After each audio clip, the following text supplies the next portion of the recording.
That was amazing. Our next guest we've got going on has just come back from Adelaide Fringe. He performed with a kind of a sketch group there called Onslow Arts Factory. Onslow Arts Council, sorry. That's right. Over 500 hits on YouTube. I'm not selling it very well right now. Guys, please put your hands together for a local legend, Allan Brady. Thanks very much, Andrew Milos.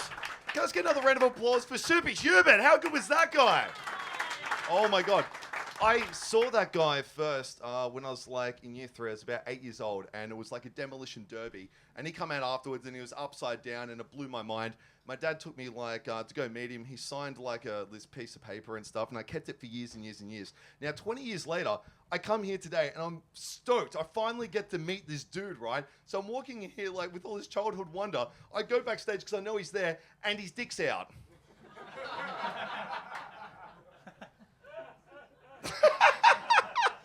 Seriously, like, because he's got his underpants on, but his dick's slightly out, right? But the only thing tighter than his uniform is his underpants, okay? Like, I could discern every single lump in his testicles in that thing. I could give him, like, a visual prostate exam, and I'm like, holy flippin' shit. It's just like I'm 31 and not 8, dude. Ladies and gentlemen, today is a very special day, because today I've officially given up on all my New Year's resolutions, so... Yeah, that's the respect it deserves. Like, I've had 31 years of failure, and for some reason I think at midnight, during the biggest party of the year, while I'm high in MDMA, now's the time for forward planning, okay? It fucking isn't, all right? So, starting from 2018, starting from next year, instead of having New Year's resolutions, start having New Year's disillusions, all right? Start trying to guess all the stuff you're going to fail at next year. That way, when it happens, it's like an achievement. It's like a bingo of disappointment. It's like, didn't learn French, didn't learn German, didn't go back to uni, tick, tick, tick.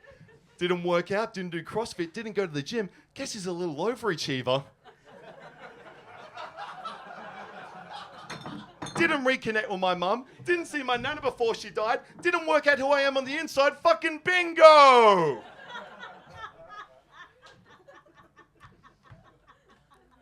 Didn't kill myself yet. But you've always got to break one of your New Year's disillusions. God, that's dark, isn't it? Now,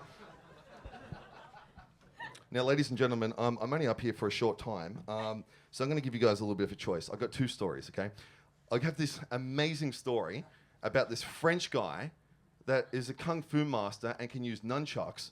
And he told me the story about his life in the pub. And because I can tell the story better than him, it's my story now, okay? So I didn't write shit. Or I can tell you a story about how I shit my pants in public. So, by round of applause, the nunchuck story.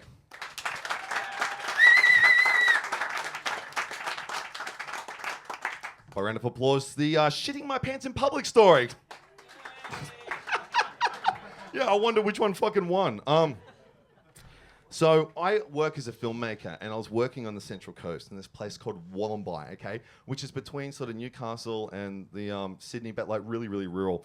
And I went out there, and there was this guy called Jalou. Now, Jalou is a French survivalist, okay? Now, it was the second time I ever met him. We just sort of like conversed over email. And I went out there, he was in his kitchen, and I said, Jalou, how are you going? And he goes, how am I going? Well, I will tell you how I'm going. 3 weeks ago, I am driving back from Brisbane. There is a thunderstorm. There is lightning. There is rain. I'm rocketing down the freeway. And all of a sudden, I hear a snap. No, it is not thunder. I have hit something. I have mangled a fucking kangaroo. So I pull my car to the side of the road, and I have fucking dismembered this thing. But Brady, I look at the kangaroo, and it is no regular kangaroo.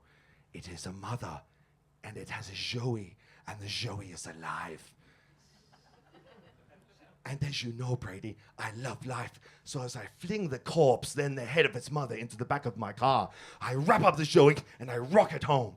So, 3 weeks pass. I am feeding this joey baby formula. It will not die on my watch.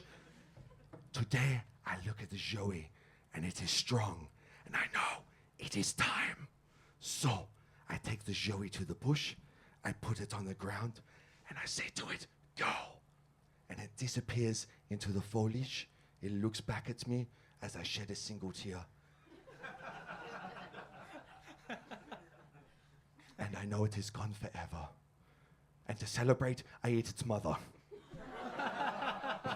Now, that is simultaneously the most beautiful and terrifying story I've ever heard. Can you imagine, like, waking up for a coma, right? And then after a severe car accident, the doctor going, okay, good news, bad news. Bad news is your mum didn't make it. Good news is we have a wonderful lunch special. So, yeah, frowned upside down. So instantly I'm like, this is the most interesting dude I've ever met, okay? So it's the second night of filming. We're drinking with this guy, and he's completely off his chops. Like, he can't play cards anymore. He's slipping all off his chair. So his wife says we've got to put him to bed. So we're literally carrying him to bed, and someone notices he's got nunchucks. And one of us asks, Jalou, why do you have nunchucks? And all of a sudden he goes, why do I have nunchucks? I will tell you why I have nunchucks. Okay, let me just say, for a drunk middle-aged French man, he uses nunchucks like some sort of youthful Asian god, okay? It was just like head balls, no concussion, no shattered testicles. Like, holy shit, dude, how do you know how to use nunchucks? He's like, in the 70s, I worked in a bowling alley. Let me just say, I didn't expect the story to start there either, okay? In the 70s, I worked in a bowling alley, and it was a very dangerous bowling alley. Like I said, I stole this guy's story. I'm just fucking enjoying it. It was a very dangerous bowling alley. It was next to a wharf, and it was very dangerous. There were lots of fights, and lots of people there got killed. So, one day I apply for a job, and the manager sits me down and says, Jalou, are you a hard worker? And I say, yeah, of course. Jalou, can you fight? And I say, yeah, of course. Now, I applied for a job at Super Strike a few years ago, and it didn't go down like that. They're just like, okay, so see you graduated high school, didn't really do much since then. Science was a strong point. And everyone put it, they go, can you fight, okay? So, like, the 70s, a very fucking different place, okay? So, I'm working there a few weeks. It's fucking great. Few fights, few drinks, a little bit of bowling. Bloody good job. So, a few weeks later, a small Korean man applies for a job, and his name is... I've literally forgotten this name. I'll just call him Chan. Is that racist to call a random Asian guy Chan? How about even out with a white name, Greg, okay? Greg, it doesn't matter what his name is. Greg Chan. He applies for a job. And they sit him down, and they said to Greg Chan, are you a hard worker? He says, yeah, of course. Greg Chan, can you fight? And he says, yeah, of course. And as you can imagine, with that rigorous selection criteria, hired on the spot, okay? So, a few weeks pass. I'm working with Greg Chan, and these three big fucking wharfies come in. They're causing all sorts of problems. They are swearing, they are upsetting other customers, they've broken many glasses.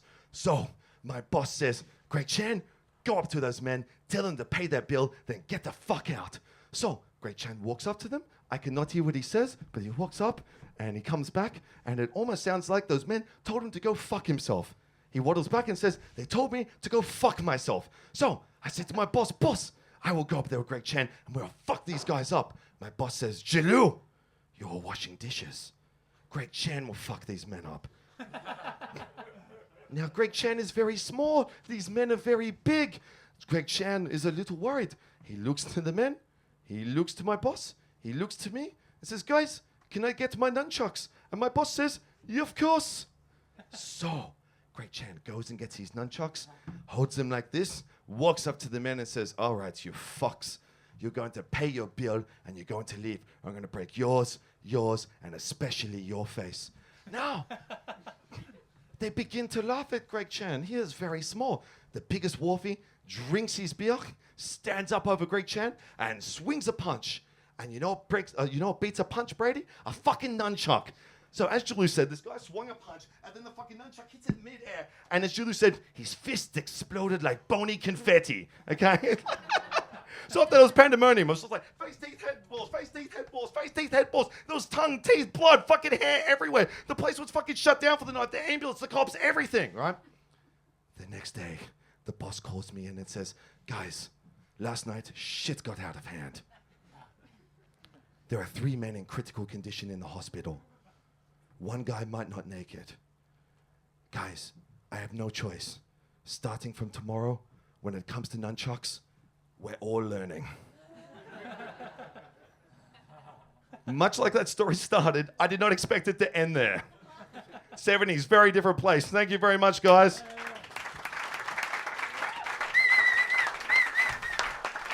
Yes, Allan Brady. Thank you very much, guys.